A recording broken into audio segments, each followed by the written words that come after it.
antes de eu estar aqui falando com vocês como uma profissional da indústria do futebol, uma das minhas primeiras missões na vida foi ser irmã. Mais especificamente, irmã de um jogador de futebol.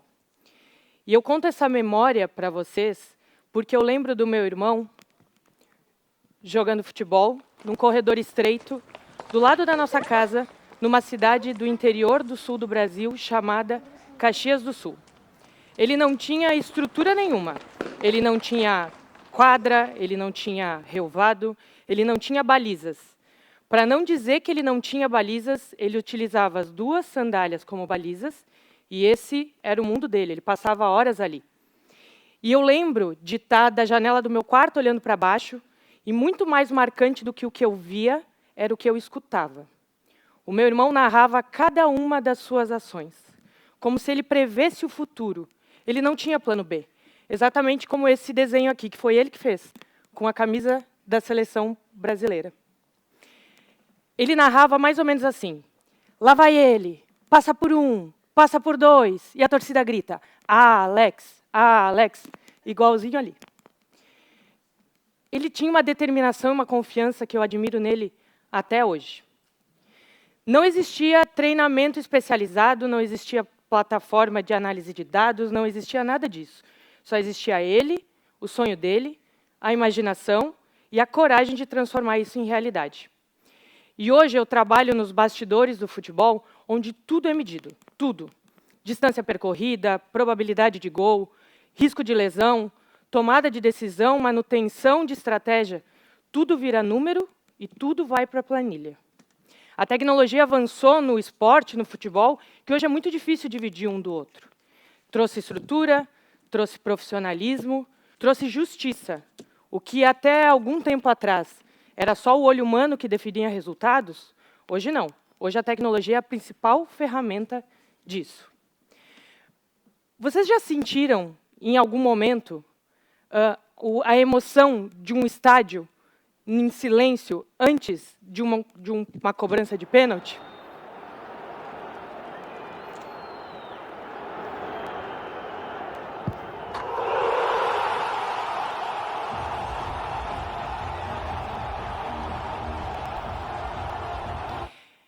Eu pergunto para vocês, e fica essa pergunta como principal pergunta para vocês: para onde estamos correndo? No meio dessa corrida desenfreada por tecnologia e inovação, sabemos pelo que corremos? Eu garanto para vocês que essa conversa não é sobre futebol, mas o futebol vai ser a principal ferramenta que eu vou usar para falar sobre isso. Existe uma parte da nossa vida que não cabe nos números. Se a gente falar de comportamento humano, se tu quiser entender de comportamento humano, vá a um estádio de futebol. Se você quiser entender mais profundamente, eu adoraria que vocês tivessem a oportunidade de entrar num vestiário, aqui em Portugal, balneário. No estádio, a energia ela é coletiva, ela é avassaladora, ela é social, onde pessoas que não se conhecem se abraçam como se fossem irmãos e choram abraçados. E se repulsam na mesma intensidade só por defender um escudo diferente. Dentro do vestiário, essa energia toda ela é encapsulada. Ela é o ser humano sem filtro, ela é intensa. Ali a gente vê ódio, a gente vê alegria, a gente vê insegurança, a gente vê coragem, a gente vê identidade. E essas emoções todas não tem como traduzir na planilha. Vou dar um exemplo. Um jogador talentoso, uma promessa do futebol mundial, que na planilha ele está pronto, mas tu olha no olho e tu tem certeza que ele não está. Ou então, uma equipe que teve uma semana ótima de treinamento, mas tu percebe que o clima está pesado. Ou então a diretoria de um clube que sabe exatamente quando uma derrota vai destruir o planejamento de uma temporada inteira. Essas camadas todas, elas são humanas, elas são reais. Vocês conseguem ver alguma semelhança com a nossa vida? Tem um fato recente que eu tive a oportunidade de vivenciar com um grande astro do futebol mundial. Ele tem uma carreira consolidada e, mais uma vez, ele tinha que entregar performance. Era uma partida decisiva, era um dia decisivo. Eis que eu sabia, por estar nos bastidores, que ele tinha dificuldades físicas e, inclusive, dificuldades psicológicas e mentais. Mas quem se importa? Ele tem uma carreira e um nome que pede que ele entregue performance. E é isso que ele fez. Ele entrega o resultado da partida, faz gols, entrega o que esperavam dele. No fim do jogo, eu estava numa van de vidros escuros, junto com os familiares e os amigos, e do lado de fora uma multidão. Fotógrafos, jornalistas, torcedores, seguranças, todo mundo esperando o grande astro. Eis que ele sai do balneário, com a bola do jogo, óculos escuros e uma feição fechada de quem resolveu o que precisava ser resolvido.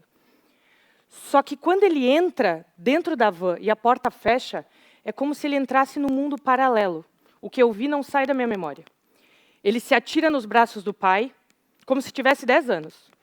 E ele joga a bola para cima e conta para os amigos sobre as jogadas, como se ele fosse um menino que podia estar jogando futebol com meu irmão lá no corredor estreito.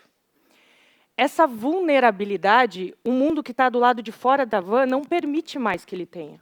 Ele só pode ser assim dentro da van. E eu trago esse fato porque isso tem mudado sensivelmente o comportamento de jogadores jovens dos nossos futuros personagens do futebol. Porque esses meninos têm acesso só ao que acontece do lado de fora. Recentemente, conversando com alguns desses atletas, meninos de 18 e 19 anos, que ainda não tinham seu contrato profissional definido, um deles me confessou ingenuamente que sua maior ambição era saber se sua primeira entrevista coletiva iria viralizar. Ele estava muito mais focado na visibilidade do que na performance. E como a gente vai questionar ele? Se foi assim que ele aprendeu a ler o mundo. Foi assim que ele aprendeu a ver o mundo. E muitos de nós fazemos exatamente a mesma coisa e desejamos a mesma coisa. Queremos o reconhecimento antes do mérito. Queremos o alcance antes da performance.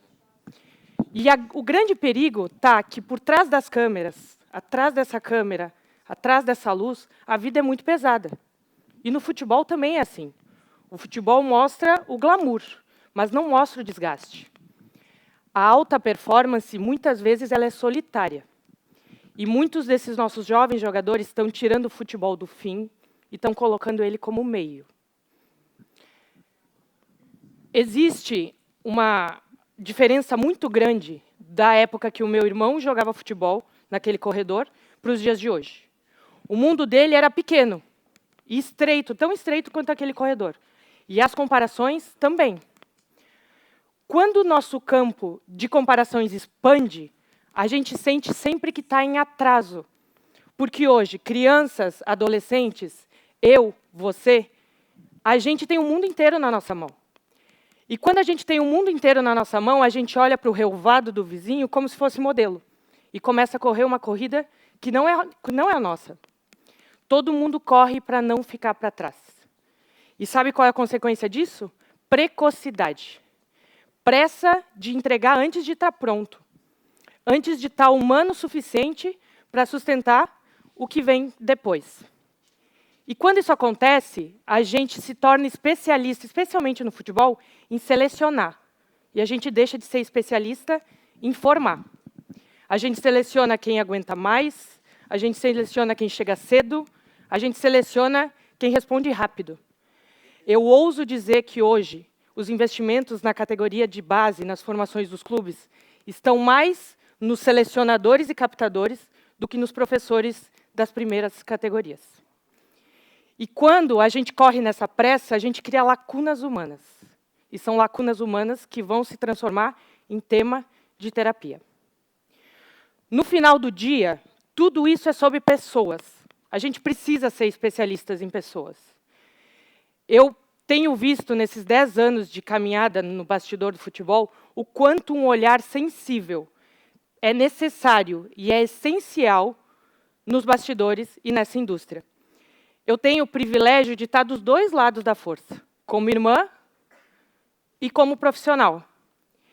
E o fato de eu ter estado dos dois lados, e estar dos dois lados, eu sei o quanto uma decisão minha, puramente profissional e só focada no crescimento, faz com que eu possa interferir diretamente num contexto familiar. Então, eu me coloco aqui como corresponsável dessa indústria, que muitas vezes corre atrás do crescimento e não entende o preço que se paga por isso. O futebol tem se convertido num sistema eliminatório. E ele precisa lembrar que o propósito dele é ser um sistema formador, trazer o ser humano de volta para o centro. E quando eu olho para nossa sociedade, assim como o futebol, os sintomas são os mesmos, porque as influências são as mesmas. Jogadores e nós reagimos ao ambiente que valoriza. Clubes e empresas reagem à pressão do mercado. E aqui não tem vilões e não tem heróis. Aqui existe somente um sistema que, no automático, esquece porque existe.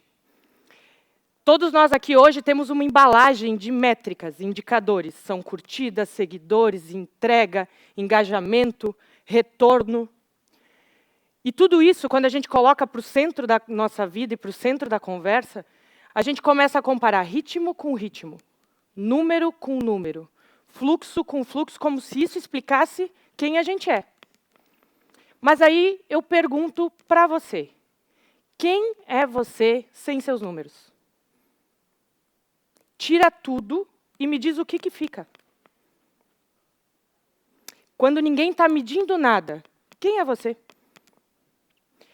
Velocidade, números, algoritmos, sem direção não é avanço. Isso é uma frase muito clichê. Mas quando a gente perde a direção, a primeira coisa que se perde é a identidade, não é o corpo. É a nossa humanidade. A história do meu irmão é uma história rica. Ele tem Copa do Mundo, exatamente como no desenho. Ele tem títulos internacionais, ele tem um nome respeitado mundialmente. Mas se eu pegar tudo isso e tirar isso da mesa, tirar tudo isso da história dele, o que fica? Fica um menino que joga futebol porque gosta. E é aí que eu respondo para vocês a pergunta principal dessa noite, para mim. Para onde eu, Ellen, estou correndo? A minha resposta hoje é que eu estou correndo na direção das pessoas que fazem o futebol continuar sendo humano como ele precisa ser. E vocês? Vocês sabem para onde estão correndo? Muito obrigada.